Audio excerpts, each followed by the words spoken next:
All right, now that the MESA project is done, it's time to try another one. The next one is the research grant project, and you have a heads up here of a couple of different formulas that you are going to use this time around. Here are the requirements number 1 through 5, the things that you are going to do.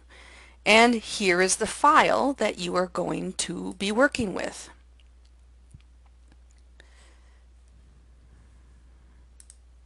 If it opens. Oh, it's just taken a really long time.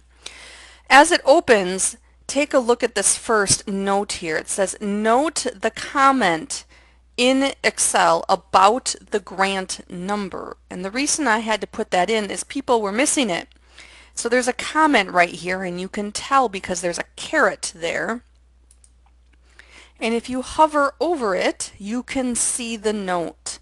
Understand that that note is telling you that there's a grant number buried in this long string of data. And the grant number starts at position 10 through 13. Therefore, the grant number in this long string of data is 5178. These 4 digits right here. Because this would be 1, 2, 3, 4, 5, 6, 7, 8, 9, 10. So position 10 is where the grant number starts. And from there it's the next 4 digits. 1, 2, 3, 4 digits.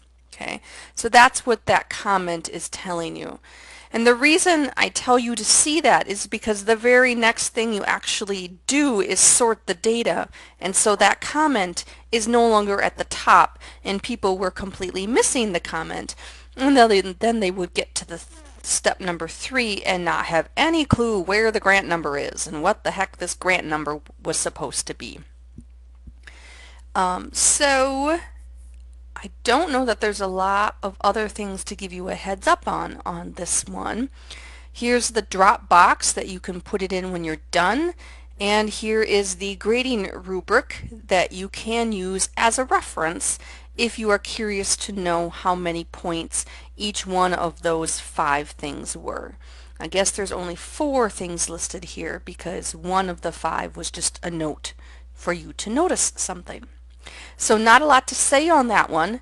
That doesn't mean you won't have a lot of fun with it, because you will, especially with the VLOOKUP. That one's going to be a lot of fun for some of you. Others of you are really comfortable with VLOOKUPs, and it won't be nearly as interesting. Definitely as you get stuck on that VLOOKUP, shoot me an email.